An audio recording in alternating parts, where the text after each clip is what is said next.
안녕하세요. 사연모음 채널에 오신 여러분, 반갑습니다. 오늘도 이 조용한 이야기의 공간에 함께 해주셔서 고맙습니다. 인생을 살다 보면 우리를 가장 깊이 흔드는 순간은 누군가와 이별하는 때입니다. 그리고 그 이별의 순간에 전혀 예상하지 못했던 사람이 우리 앞에 나타난다면 여러분은 어떤 감정을 느끼게 될까요? 오늘 제가 들려드릴 이야기는 제 남편의 장례식 날 아주 낯선 여자가 조용히 다가와 한마디 말을 건넨 그날부터 시작됩니다. 고생 많으셨습니다. 평범한 인사처럼 들리지만 그 말 속에는 제가 몰랐던 남편의 또 다른 얼굴이 숨어 있었습니다. 오늘 이야기에서는 그 여자의 정체, 남편과의 지난 기억, 그리고 제가 그 모든 진실을 마주하게 되기까지의 여정을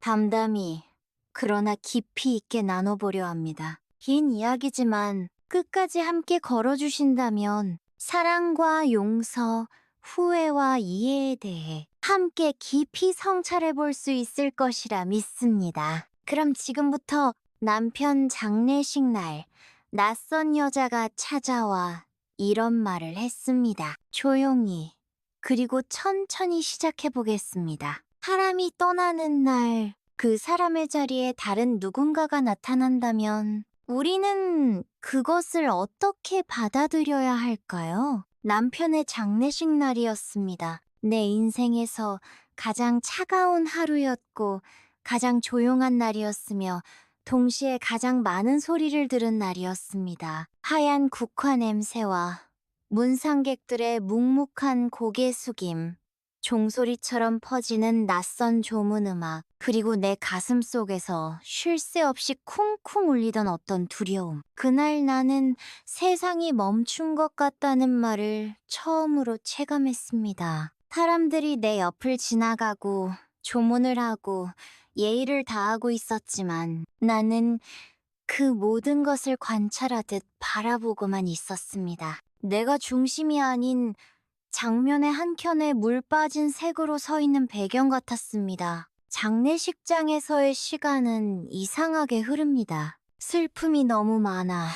그것이 더 이상 슬픔이 아닌 것 같은 기분. 너무 많이 울면 눈물도 말라서 나중엔 멍한 얼굴로 사람들을 바라보게 되지요. 그때였어요. 사람들이 조금씩 빠져나가고 의자에 앉아있던 나도 잠시 숨을 고르던 순간 낯선 여자가 조심스럽게 다가왔습니다. 검은 원피스를 입고 있었고 얼굴은 익숙하지 않았어요.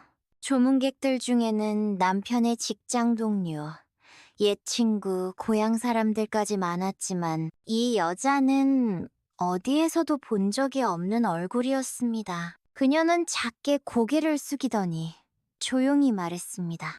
고생 많으셨습니다.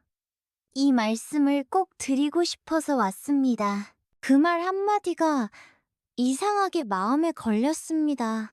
고생 많으셨습니다 라는 말은 흔하디흔한 위로처럼 들릴 수도 있었지만 그녀의 표정에는 단순한 예의 이상의 무언가가 담겨 있었습니다. 혹시 어디서 오셨어요? 내가 조심스럽게 물었을 때 그녀는 눈을 피하지 않았습니다. 대신 짧게 숨을 들이쉬고 이렇게 말했습니다.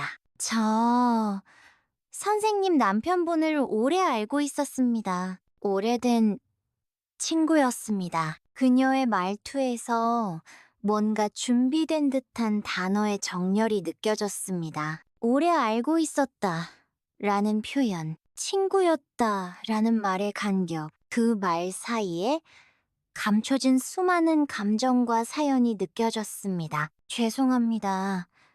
이런 날 찾아와도 되는지 많이 망설였습니다. 하지만 그냥은 못 넘기겠더라고요. 선생님께 꼭 한 번은 인사를 드려야 했습니다. 그 순간 제 마음 깊숙한 곳에서 어떤 불안이 꿈틀거렸습니다. 처음엔 그것이 질투인지 두려움인지 몰랐습니다. 하지만 시간이 지나고 그 여자가 말을 이어갈수록 저는 점점 더 많은 것을 의심하게 되었습니다. 그녀는 자리를 뜨기 전에 이런 말을 남겼습니다. 저는 아무것도 바라지 않아요. 그저 한 사람의 인연을 기억해주는 분이 있다는 걸 선생님도 알아주시면 좋겠습니다. 그 말을 남기고 조용히 떠난 그녀. 그녀는 내 인생에 잠시 나타났다가 사라졌지만 그날 이후 나는 매일 그녀를 떠올리게 되었습니다. 왜냐하면 그녀의 존재는 내 남편의 또 다른 시간을 암시하고 있었기 때문입니다. 내가 알지 못했던 시간, 내가 함께하지 못했던 공간, 그리고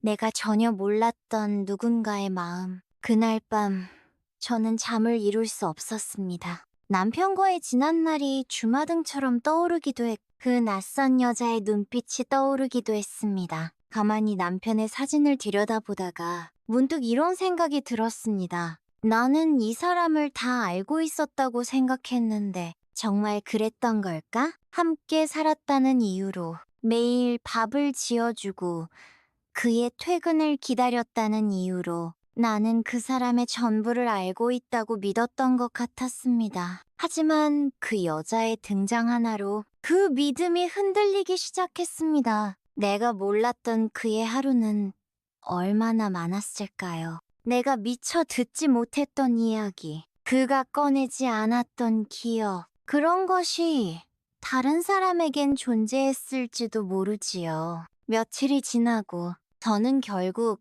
그녀를 찾아야겠다는 생각을 하게 되었습니다. 이건 질투 때문이 아니었습니다. 이건 어떤 진실을 밝히려는 것도 아니었어요. 단지 그 사람이 떠난 뒤 그 사람의 또 다른 조각이라도 안고 싶었던 거였습니다. 누군가를 사랑하고 살아간다는 건 결국 그 사람의 인생을 조금씩 알아가는 과정이잖아요. 그런데 나는 그 사람이 떠난 다음에야 그의 또 다른 면을 알아가고 싶어졌던 겁니다. 아마 이해받지 못한 기억들이 누군가의 마음속에 살아있다면 그것까지도 안아줄 수 있어야 진짜 사랑이었을지도 모르겠습니다. 그 여자가 장례식장 문을 나서던 뒷모습은 이상하게도 낯설지 않았습니다. 한 번도 본 적 없는 사람인데도 어딘가 오래전부터 알고 있었던 사람처럼 느껴졌던 건 왜였을까요? 그날 밤 저는 남편의 낡은 다이어리를 꺼내 들었습니다. 그의 생전 물건들 중 제가 손대지 않은 것들, 서랍 깊숙한 곳에 묻혀있던 메모장, 봉투, 오래된 사진들, 그동안은 굳이 들추지 않았던 것들을 하나하나 꺼내보게 되었습니다. 그 중에서도 가장 눈에 띄었던 건 하얀 종이로 곱게 쌓여있던 작은 카드였습니다. 은정에게라는 글씨가 적혀 있었어요. 제가 아닌 다른 여자 이름이었습니다. 그 순간 심장이 철렁 내려앉는 느낌이 들었습니다. 이름이 구체적이면 구체적일수록 상상이 뚜렷해지기 마련이지요. 혹시 그 여자의 이름이 은정인가? 카드를 열어보았습니다. 안에는 짧은 글이 적혀 있었습니다. 고마웠어요. 그 시간들이 있었기에 지금의 나도 견딜 수 있었어요. 당신의 말들이 아직도 제 마음속에 살아있어요. 수환. 남편의 이름. 평소 손글씨를 거의 쓰지 않던 남편이었기에 그의 글씨는 쉽게 알아볼 수 있었습니다. 저는 멍하니 그 카드만 몇 분을 바라보았습니다. 고마웠다는 말, 그 시간들이 있었기에 이 문장들은 분명 짙은 감정을 담고 그저 친구 이상이었음을 암시하고 있었습니다. 그 순간 저의 마음속에는 두 가지 감정이 교차했습니다. 하나는 분노였습니다. 내가 모르는 사이 누군가와 그런 시간을 보냈다는 사실에 대한 배신감, 그리고 다른 하나는 슬픔이었습니다. 그 시간 속에 내가 없었다는 것, 그 사람이 기댔던 마음의 쉼터가 내가 아니었다는 사실. 사랑은 어떤 방식으로든 독점하고 싶은 감정이잖아요. 그 마음이 아무리 지나간 것일지라도 그 자리에 내가 있지 않았다는 건 아픔이 됩니다. 며칠을 고민하다가 저는 결국 결심했습니다. 그 여자를 찾아가 보기로요. 무례한 일일 수도 상처를 더 키우는 일일 수도 있었지만 그 사람의 진짜 얼굴을 보지 않고는 남편과의 지난 날을 제대로 떠나보낼 수 없을 것 같았습니다. 남편의 전화기에는 저장된 번호들이 몇 개 있었습니다. 대부분은 가족, 친구, 거래처 사람들이었지만 이은정이라는 이름은 없었습니다. 그런데 그 다이어리 한쪽에 적힌 메모 한 줄이 눈에 띄었습니다. 은정목동역 근처 카페라운. 매월 첫 토요일 오전.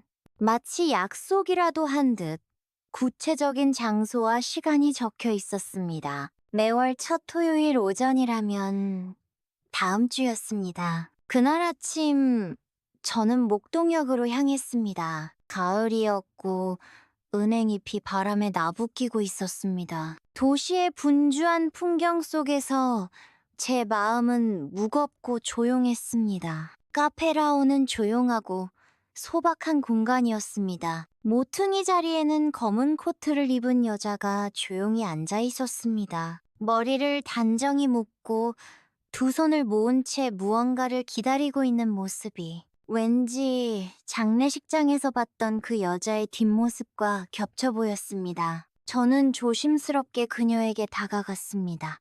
저기요, 혹시 은정 씨 맞으신가요? 그녀는 놀란 듯 얼굴을 들었고 제 모습을 알아보자 잠시 말문이 막힌 듯 했습니다. 장례식장에 오셨었죠? 기억합니다.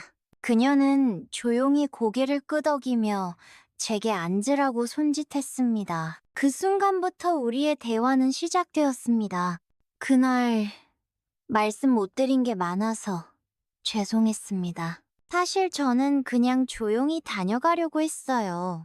근데 눈을 마주치고 나니까 꼭 말씀드려야 할 것 같아서 제가 입을 열기 전에 그녀는 먼저 말을 꺼냈습니다. 남편분과 저는 아주 오래전 대학 시절부터 알던 사이였습니다. 처음엔 그냥 친구였고 음악 동아리에서 함께 활동했었어요. 그 사람이 기타를 치는 모습을 보면서 많은 사람들이 따뜻한 위로를 받았었죠. 그런데 어느 순간부터였을까요? 사람들이 다 떠난 후에도 늘 그 사람이 제 옆에 있었어요. 저도 모르게 의지하게 됐고 그 사람도 제 고민을 자주 들어주곤 했어요. 그녀의 말은 조용했지만 깊었습니다. 그 안에는 숨기거나 과장하려는 느낌이 없어 그저 있는 그대로의 기억을 꺼내놓고 있는 듯 했습니다. 하지만 우린 연인이 아니었어요. 어쩌면 서로 그 선을 넘지 않으려고 애쓴 걸지도 모르죠. 그 사람이 어느 날 선생님을 만났다고 했을 때 저는 그게 어떤 의미인지 알았어요. 이제 나는 그의 이야기를 들을 사람이 아니라는 것. 그녀는 커피잔을 감싸준 채 눈을 감고 잠시 말을 멈췄습니다. 그 후로 우리는 1년에 한 번 이 카페에서 조용히 만났어요. 서로의 안부를 묻고 삶의 조각들을 나누는 시간. 이제는 연인도 친구도 아닌 그저 마음을 나누던 사람으로 남은 시간이었어요. 그 말을 듣는 순간 제 눈가에 뜨거운 것이 맺혔습니다. 나는 화를 내야 하는 건지 슬퍼해야 하는 건지 알 수 없었습니다. 이 여자는 내 남편의 일부를 간직한 사람이었고 그것은 내가 결코 가질 수 없는 조각이었습니다. 선생님께 그 이야기를 꼭 전하고 싶었어요. 그 사람은 살아있는 동안 단 한 번도 선을 넘지 않았습니다. 항상 당신을 이야기해 늘 미안해했어요. 그리고 감사해했습니다. 감사해했다는 말. 그 말이 가장 크게 와닿았습니다. 내가 몰랐던 남편의 속마음. 그는 한편으로는 나에게 미안했고 또 한편으로는 나를 지키기 위해 자신의 감정을 스스로 접었던 것일지도 모릅니다. 그녀와의 대화는 길지 않았지만 그 속에 담긴 시간은 무겁고 진했습니다. 자리를 뜨기 전 그녀는 제게 사진 한 장을 내밀었습니다. 남편이 젊은 시절 기타를 들고 웃고 있는 모습, 그 옆에는 그녀도 있었습니다. 이 사진 선생님께 드리고 싶었어요. 이건 우리 둘의 과거가 아니라 그 사람의 한 순간이었으니까요. 이 순간을 기억해 줄 사람은 이제 선생님밖에 없을 것 같아서요. 나는 그 사진을 받아들고 깊이 고개를 숙였습니다. 그녀는 조용히 일어나며 마지막으로 말했습니다. 저는 이제 떠나려 합니다. 더 이상 과거에 머물지 않으려고요. 그 사람도 그걸 바라지 않을 테니까요. 그녀는 그렇게 조용히 사라졌습니다. 마치 장례식장 그날처럼 슬픔 속에서도 단정하고 담담하게 카페라운을 나서던 그 순간 제 손에는 작은 사진 한 장이 들려 있었습니다. 남편이 기타를 들고 웃고 있는 사진, 그 옆에서 조용히 웃는 은정 씨의 모습. 두 사람의 눈빛 속에는 우리가 흔히 말하는 연인의 달콤함은 없었습니다. 하지만 분명히 서로를 오래 바라봐온 사람들만이 나눌 수 있는 깊은 정서가 고요하게 흐르고 있었습니다. 사진 속 남편은 제가 알던 모습보다 더 자유로워 보였고 왠지 모르게 편안해 보였습니다. 그 모습이 마음 한구석을 찌르듯 아리게 했습니다. 나는 이 사람에게 어떤 존재였을까? 그 물음이 머릿속을 맴돌기 시작했습니다. 내가 함께한 시간, 우리의 결혼 생활, 고된 세월 속 서로에게 기대며 버텨온 날들. 하지만 그 속에서 남편이 끝내 꺼내지 않았던 어떤 이야기들. 그건 나를 위해 숨긴 것이었을까? 아니면 나를 믿지 못했기 때문이었을까? 며칠 뒤 저는 남편의 납골당을 다시 찾았습니다. 그날은 유난히 바람이 차가웠고 하늘은 흐렸지만 그 자리는 여전히 고요하고 따뜻하게 느껴졌습니다. 그 앞에 앉아 한참을 말없이 앉아 있다가 나는 조용히 말을 걸었습니다. 여보, 당신 나한테 다 말하지 못했던 것들 지금쯤은 다 알고 있겠지. 사실 화가 나기도 해. 왜 나한텐 그런 얼굴을 보여주지 않았는지, 왜 그 기억을 나눠주지 않았는지. 내가 그렇게 말할 때 바람이 스치듯 지나가며 풀잎을 흔들었습니다. 그건 마치 누군가의 위로 같기도 했고 조용한 사과 같기도 했습니다. 그 여자를 만났어. 은정 씨, 그 사람이 내게 준 사진도 봤어. 그리고 당신이 그 사람에게 썼던 짧은 메모도 읽었어. 나는 그날 받은 카드를 조심스럽게 꺼내 무릎 위에 올렸습니다. 마치 당신에게 다시 돌려주는 듯한 마음으로요. 그 사람 말로는 당신이 선 넘지 않았다고 하더라. 언제나 내 얘기를 했고 내가 있어서 다행이었다고 했. 나는 잠시 눈을 감았습니다. 근데 이제 그런 건 중요하지 않게 느껴져. 당신이 어떤 감정을 가졌든 누구에게 어떤 말들을 그 모든 걸 다 알고 싶었던 건 질투 때문이 아니라 그저 당신을 더 알고 싶어서였어. 사람은 참 이상하지요. 살아있을 땐 늘 피곤하다고 말이 잘 안 통한다고 어쩔 땐 그 사람의 무심함이 야속하기도 했습니다. 하지만 막상 그가 떠나고 나니 그가 숨겨온 마음조차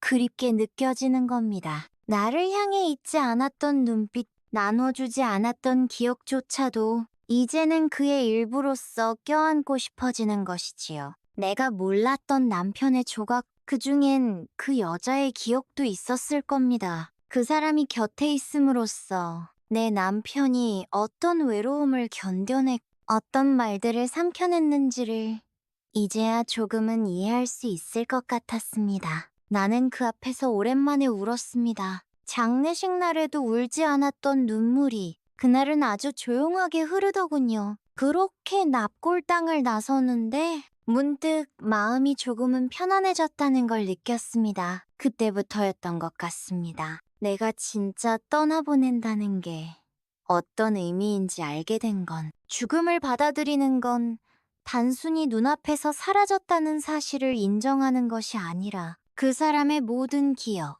내가 알았던 것과 몰랐던 것을 하나씩 끌어안고 보내주는 일이라는 걸요. 며칠 뒤 은정 씨에게 마지막 편지를 썼습니다. 답장을 바라지 않았습니다. 그저 내 감정을 정리하고 싶었을 뿐이었지요. 은정 씨께 당신이 장례식장에 와주신 날 나는 마음이 복잡하고 무거웠습니다. 당신의 존재가 나를 흔들어 당신이 알고 있는 그 사람이 내가 알던 사람과 어떻게 다른지를 생각하게 됐습니다. 하지만 이제는 조금은 알 것 같습니다. 그 사람은 당신과의 기억도 소중히 간직했, 나와의 삶도 진심으로 살아냈다는 걸. 그러니 우리 둘 다 그 사람을 마음속에서 놓아주는 법을 이제는 배워야 할 때가 아닌가 싶습니다. 고맙습니다. 그리고 안녕히 계세요. 편지를 넣은 봉투를 조용히 우체통에 넣었을 때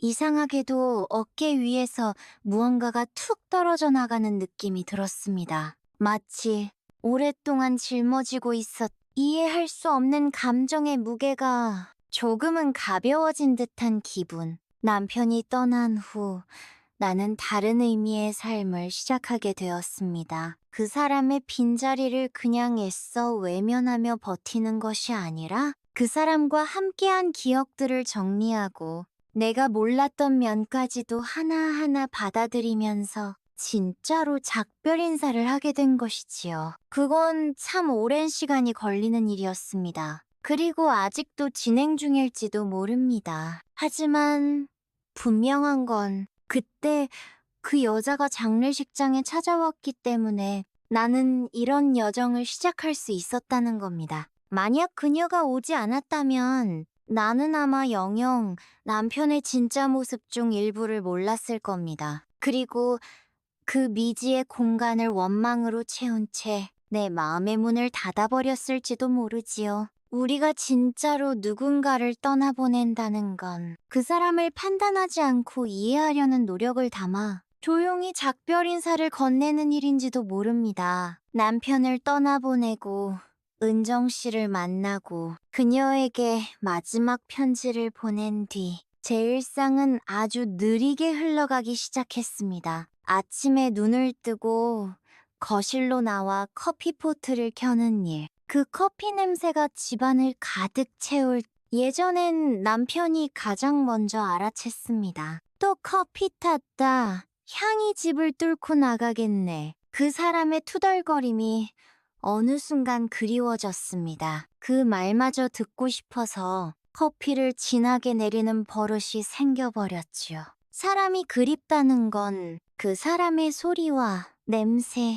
습관 같은 것들이 문득문득 삶 속에 빈칸처럼 느껴지는 일인 것 같습니다. 낮에는 늘어놓은 앨범을 넘기거나 서랍 속 남편의 물건들을 정리했습니다. 어떤 건 아직 손이 가지 않았, 어떤 건 너무도 쉽게 버릴 수 있었습니다. 참 이상하지요. 정말 소중한 것들은 잘 버리게 되는데 사소한 티셔츠나 바른 손수건은 차마 손에서 놓지 못하게 되는 걸 보면요. 저녁이면 혼자 조용히 식사를 합니다. 예전엔 남편이 좋아하던 김치찌개나 고등어 구이를 자주 했지만 요즘은 입맛도 줄어 간단히 국수나 죽을 끓여 먹는 일이 많아졌습니다. 그런데 어느 날이었습니다. 문득 김치 냄새가 그리워지더군요. 그래서 아주 오랜만에 남편이 좋아하던 스타일대로 김치를 달달한 간장을 넣어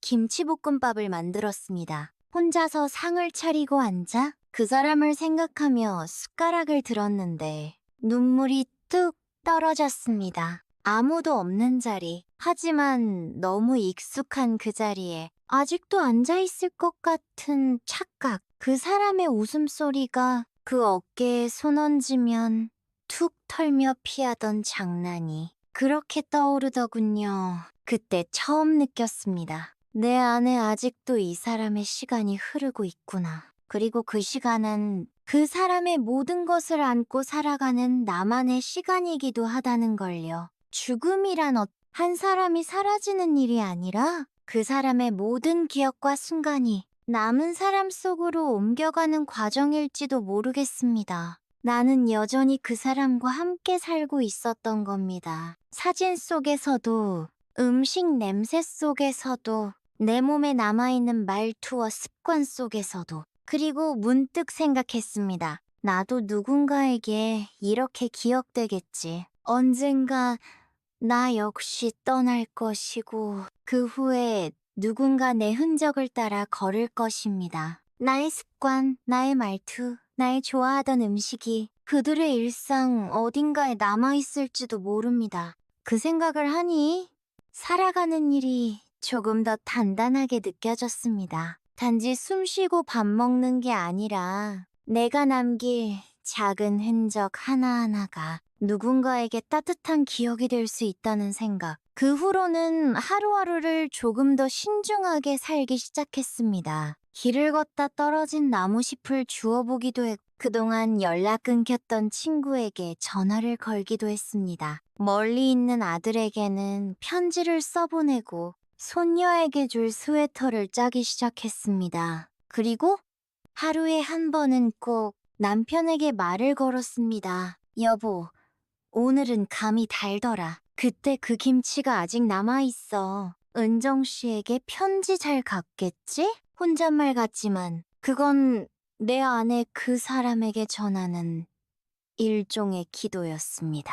우리는 살아있는 동안 무언가를 계속 나누며 살아갑니다. 감정이든 말이든 웃음이든 상처든 그 나눔 속에서 결국 누군가를 만나고 때로는 헤어지며 또 다른 날을 만들어가게 되지요. 남편과의 지난 세월, 처음에는 고생이 많았고 중간에는 다툼이 많았고 나중에는 서로 말수가 줄었습니다. 하지만 지금 돌이켜보면 그 모든 시간이 정말 함께였다는 사실 하나로 귀해졌습니다. 살면서 깨닫는 건 누구와 함께 있느냐보다 어떻게 함께 있었느냐가 더 중요하다는 점입니다. 남편은 늘 내 옆에 있었고, 비록 그가 모든 걸 말해주진 않았지만 그가 나를 배려하고 삶을 함께 버텨준 사람이라는 건 시간이 지나면서 더 확실히 느껴졌습니다. 이제는 은정 씨에게도 고마운 마음이 들기 시작했습니다. 그 사람이 남편의 한 시절을 견뎌준 사람이라는 것. 내가 채워주지 못했던 틈에 누군가의 따뜻한 말 한마디가 남편을 지탱해 주었다면 그걸 원망할 수만은 없겠다는 생각이 들었습니다. 질투가 사랑을 지킨다는 말. 이젠 조금 다른 의미로 다가옵니다. 사랑은 때로 내 자리를 지키는 것이 아니라 그 사람의 자리를 있는 그대로 바라봐주는 일이라는 것. 그리고 결국 그 사랑의 모양은 누군가를 용서하고 받아들이는 순간 비로소 완성되는 것 아닐까? 그런 생각도 하게 되었습니다. 사람은 혼자가 되면 가장 진실한 자신을 마주하게 되는 것 같습니다. 누군가와 함께 있을 땐 그 사람에게 보여지는 나를 꾸며야 했고, 때로는 견뎌야 했고, 때로는 이해받지 못함을 참아야 했지요. 하지만 혼자 남겨지고 나니 그제야 보이는 것이 있습니다. 내가 얼마나 그 사람에게 의지하고 있었는지, 내가 얼마나 그 사람을 통해 나라는 존재를 구성해왔는지. 사실 저는 남편이 떠난 뒤 처음엔 저 자신이 사라진 것 같은 기분이었습니다. 하루하루가 어딘가에 붕 떠 있어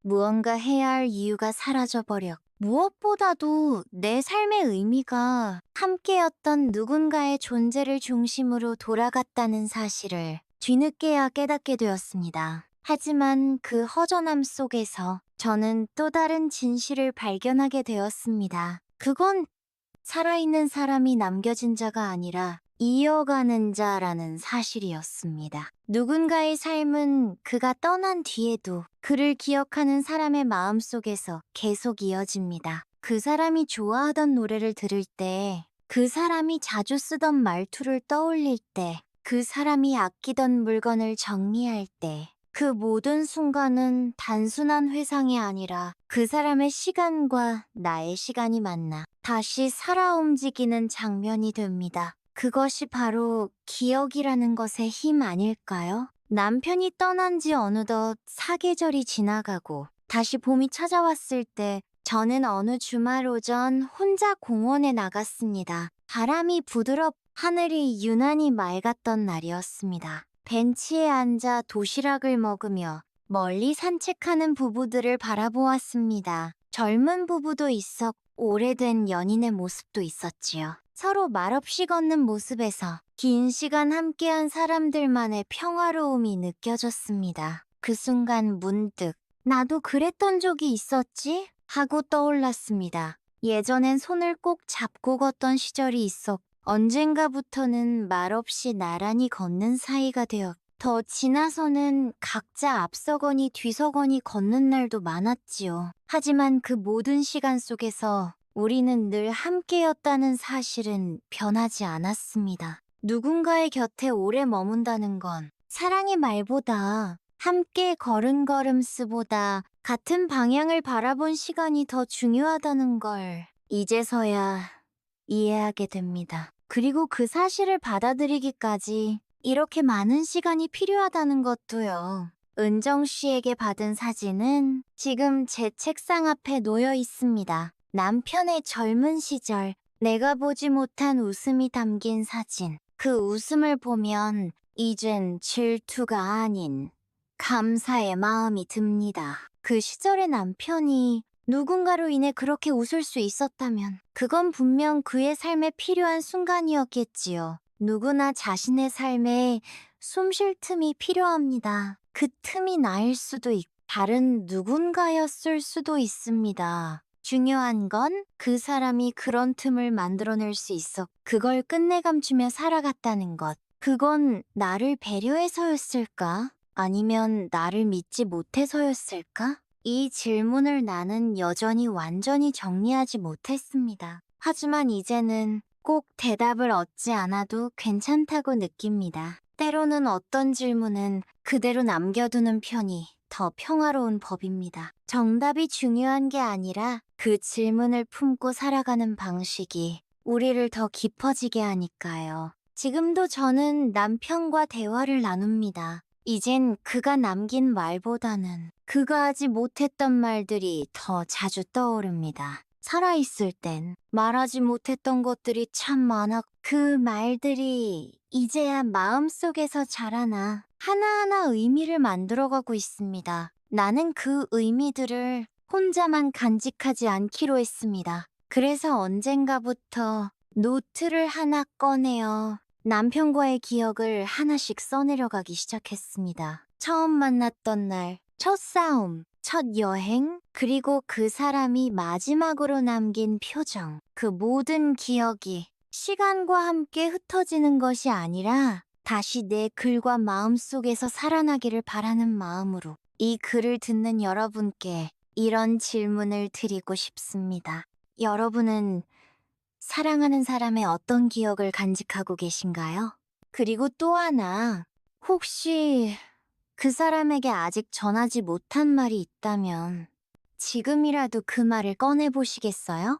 우리는 너무 자주 말을 미룹니다. 표현을 아낍니다. 마음이 식은 것이 아니라 그저 겁이 나기 때문이지요. 하지만 오늘이 마지막일 수도 있다는 사실을 우리는 자주 잊고 삽니다. 그 사람에게 전하지 못한 말, 그 사랑을 보여주지 못한 시간, 그 후회를 안고 살아가는 일이 얼마나 아픈지를 이제 저는 잘 압니다. 그래서 말씀드리고 싶습니다. 사랑하는 마음이 있다면 지금 표현하세요. 지금 손을 지금 말하세요. 지금 눈을 마주 보세요. 그것이 삶이고 그것이 우리가 사랑하는 유일한 방식이니까요. 시간은 참 이상합니다. 어떤 날은 하루가 몇 달처럼 느껴지고 어떤 기억은 10년이 지나도 여전히 어제처럼 또렷하게 남아있지요. 남편이 떠난 후 그의 옷장문을 여는 데에도 한참이 걸렸습니다. 함께 걸었던 길을 다시 걷는 것, 그가 늘 앉던 자리에 앉아보는 것, 시간이 많이 필요했습니다. 하지만 결국 시간은 우리를 데려다 놓습니다. 견딘 자리에서 살아내는 자리로.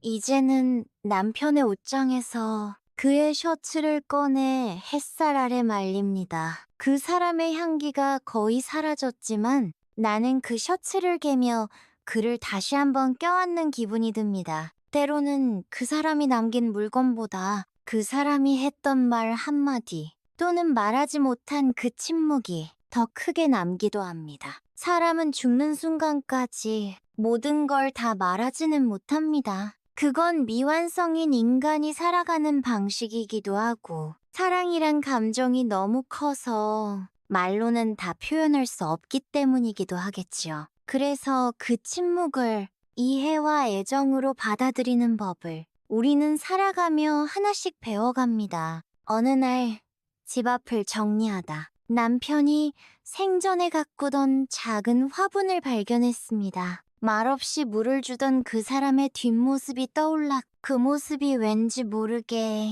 나를 안심시키던 기억으로 남아있더군요. 그래서 그날 이후 그 화분은 제 손에 맡겨졌습니다. 매일 아침 물을 주며 나는 조용히 그에게 말을 건넵니다. 여보, 오늘은 햇빛이 따뜻하네.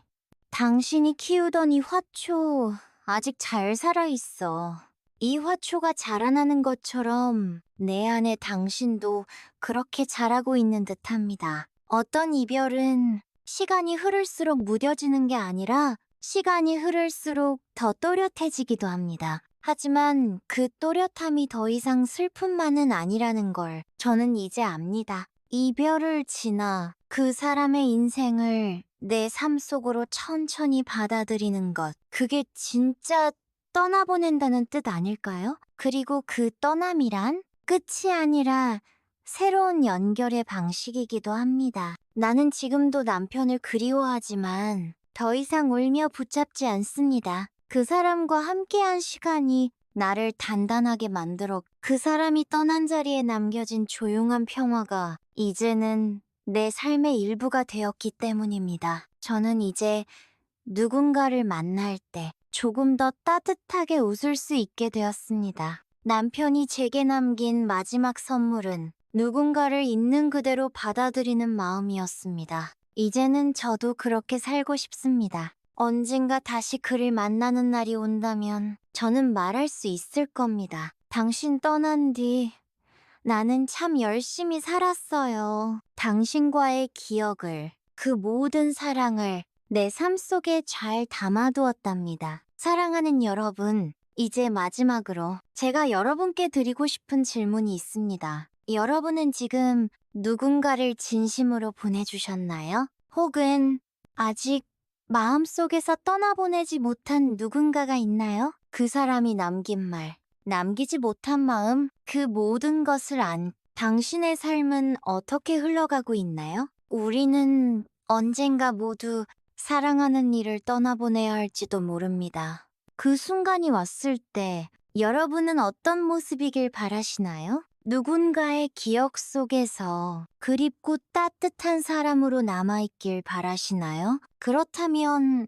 오늘 이 순간을 조금 더 따뜻하게, 조금 더 진심으로 살아가야 합니다. 지금 곁에 있는 사람에게 사랑한다고 말하는 용기, 지금 나를 스쳐가는 시간에 감사하다고 속삭일 수 있는 태도, 그것이 우리의 삶을 조금 더 빛나게 해주는 조용한 기적이 아닐까요? 그리고 그 모든 것들은 결국 한 사람을 떠나보낸 뒤에야 비로소 깊이 이해되는 것들입니다. 여기까지 제 이야기를 조용히 들어주셔서 감사합니다. 누군가를 떠나보낸다는 건 그 사람을 잊는 것이 아니라 그 사람이 남긴 마음과 시간을 천천히 내 안으로 받아들이는 일이었습니다.